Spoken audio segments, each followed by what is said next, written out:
Warrington Wolves 36, Hull FC 10 in a game of what ifs for Hull FC. I, for one, was at the stadium very, very impressed with Hull FC in that first period. They came to play rugby league. Everybody had written them off. We'll get to the turning point of the game in a moment, but well done to Hull FC. I thought they were really, really good. Jack Walker, a wow of a game at fullback. He played really well. A try and an assist from him. 79 metres from 16 carries. You know, no errors on the night from Jack out of backfield. Really, really solid game from Jack Walker. Real quality from him. I thought the try was really well executed. It was crystal clear that Warrington were targeting the right edge of the Hull were targeting at Warrington's right edge of defence. It was Fewlis, it was Renge, it was Holroyd, and it was Hayes. You know, four Warrington products all starting in the same game, and Liam Sutcliffe was absolutely heading down that side time and time again. Yes, there was an early score for Danny Walker, but you know, you could feel it coming in the stadium. They just kept peppering that side of the Warrington defence, and finally, obviously, Lewis Martin went in for a try. That really was good, really good. 6-6 at that point between the two sides. Very, very similar to Hull KR. You know, the pitch weren't helping this game. Errors aplenty on both sides. And then, of course, the calamity of a decision. And I have to tell you, I was sat in the North Stand at Warrington, and when the red card was given, Hull FC fans, Warrington Wolves fans were just as disappointed. Never in a million years is that a red card. An accidental head clash, a red card. Oh dear. I mean, I've kept my powder dry. You know, the first few rounds. I've tried to stay away from this, but this was an all-time low for the first two rounds of Super League. We just have to say it as it is. Not a single person other than John Wells.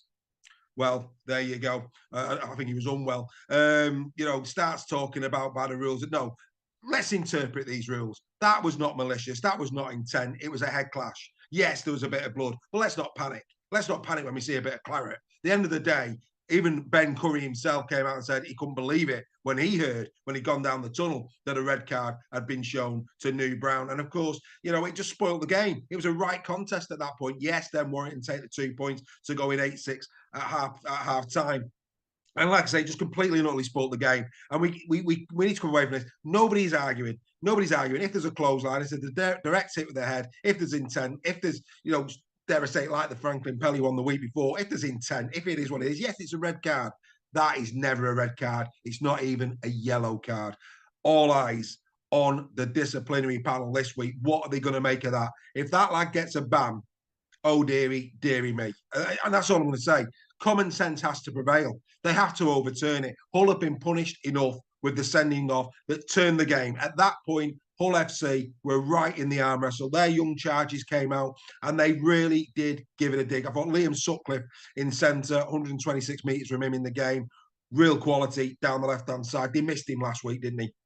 Against Hull KR. I thought he was pretty solid. Young Brown came in at prop, 92 metres from him. You know, decent effort there from him as well. A lot of talk over Ballanforth. He's not really hitting his straps. He came on, didn't really have an impact on the game, you know. And again, the fact that he put Brown in a hooker without giving Ballanforth his head in this one, that was a bit of a head-scratching moment for me personally. Of course, it allowed. I thought Morgan Smith as well. Morgan Smith for Hull FC last night had he was troubling Warrington in that first half. Of course, as the second half comes on, in those type of conditions, it saps the legs, doesn't it? It was always going to be a tough proposition in the second half for Hull FC to come out and put a second half performance in as good as the first, down to 12 men, and having had the pitch sap so much energy out of them. Like I say, I really do feel sorry for Hull FC. This isn't good enough. It simply isn't good enough. You know, marketing has been exceptional, absolutely exceptional in the game coming up to the new season. But rapidly, it's been unravelled by, quite frankly, people who are not using common sense. And that's the bottom line. You know, when you've got a manager with the experience of Tony Smith coming out at full time saying he thought he'd seen everything he's not, what is he supposed to do? I completely agree. And what is Sam Powell supposed to do? Even the yellow card that Sam Powell got, you know, question marks over that. I mean, I'm sorry, but the player's on his way down. There's your mitigating circumstances. Does he intend to hit him in the head? No, he doesn't. And this is where it's ridiculous. Absolutely ridiculous. You know, I mean, how many times do your kids at nurseries have accidents? Do you sue the nursery? Do you heck? You know, at the end of the day, accidents happen. What's going on? What is going on? A lot to answer for some people with regards to this. Lots to answer for. I understand why the Rugby Football League feel backed into a corner, but quite frankly, this is ridiculous. As soon as we can get the players to sign a waiver, the better, because I think that that's what's going to be needed here. The players are going to need to sign a waiver. That's what I believe. But yeah, look, I'm as disgusted as anybody else. Do I want to see Warrington Wolves winning a game when a decision like that has had an absolute effect on the outcome? No, I don't. No, I don't. No fan does. You know, and I think everybody in Super League, the fans, the players, we're united, the coaches, you know, it really is them against us at the moment. It really is. This game, the integrity of this game is at stake. Brian Carney almost said that. And for once, I agree with Brian Carney. And for once, I agree with John Wilkin. What's going on? Deary me. Yeah, we're all in unison. We're a choir at the moment and we're singing the same tune. Anyway, let's try and take a few positives out of a game of rugby league, shall we? Like I say, Hull FC, brilliant. Absolutely brilliant. Going into the ground, you know, they were nil last week. They've got players that, you know, have been drafted in because of so many injuries and gaps in the team. And they all stood up well. They all stood up well. And that's going to be a head-scratching moment, I think, for Sam Burgess. So too, actually, will be their completion rate in this one. You know, Warrington's completion rate, 68% compared to 87% for Hull FC. I say Hull FC were pretty clinical. I thought they were really, really good. You know, both teams have got to play in those conditions, and Hull FC played well. They played really, really well under those conditions for me. In the second half, Paul Vaughan was a machine, wasn't he? I mean, meters after contact, 664 in this game, and Vaughan, he must have accounted for a good 100 plus of those. Unbelievable performance, rightly for me, the man of the match as prop forward. We love the prop forwards here at Super League Raw, and Vaughan last night, well. What a performance yet again! He's just outstanding. You know, there's no two ways about that. You know, as much as Warrington, like I say, didn't really play as well as they should have done. You know, 10 errors to 7, poor completion rate. You know, you've got to play the conditions sometimes. I think two of the people in the front row really well in the pack for Warrington really stood up. Varney, of course, and I thought Lachlan Fitzgibbon as well. Fitzgibbon last night was a machine, absolute machine, not just in attack, but also his defence. Some of his defence forced errors. Some of his defence was brutal. You know, Lachlan Fitzgibbon. Everybody's been, you know, looking forward to seeing Fitzgibbon since coming over from the Newcastle Knights. And I have to say, he's not disappointed at the moment. He has been really, really good. I thought Josh Fulis as well had a good game for the Warrington Wolves. Great try-saving tackle in the game. You know, 6 from 8 with the boot. You know, he'll be pleased with that. Well, Josh, yeah, you know, really solid performance from him. Leon Hayes. Also, you know, for his age, he does kick a ball well, doesn't he? Some of those kicks, especially in the second half, the forced dropouts for Hull FC, outstanding, absolutely outstanding. You know, the world's the oyster for this young man. It really, really is. Outstanding, absolutely outstanding from Leon Hayes. I was pleased to see Conor Wrench get a try. Obviously, his injury woes last year on that right-hand side with Fulis. He took his try. He took his try well. Pleased for Powell as well. You know, we talked about Sam Powell, didn't we? In terms of the yellow card.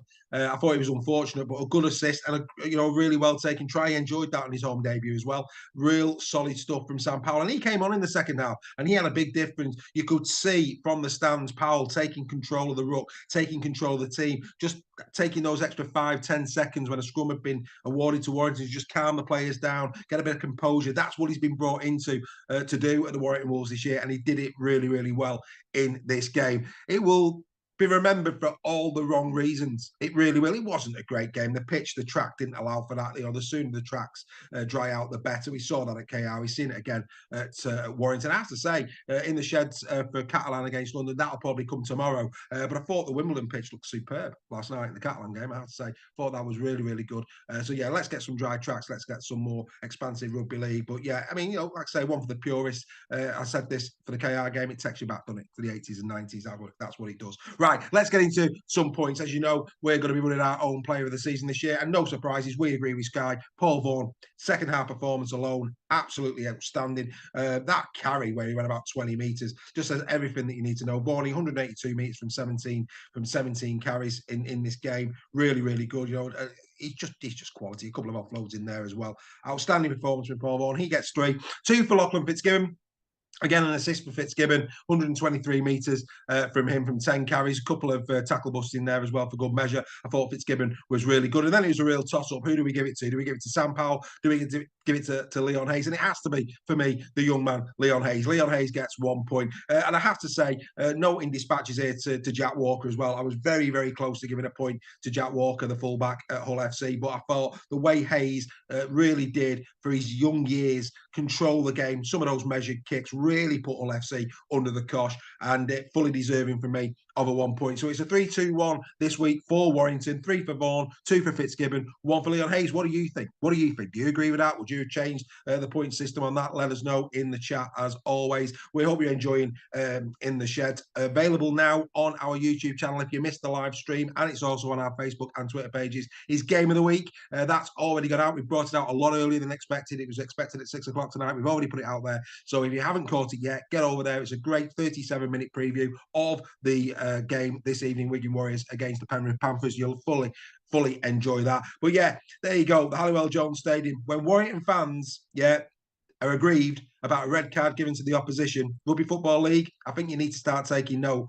At the end of the day, there's nothing to be happy about with regards to that interpretation of the game. It needs to be sorted out, and it needs to be sorted out quick. Warrington Wolves 36, Hull FC 10. Sam Burgess is off and running with his first 2 points for Warrington. We'll see you next time on In the Sheds.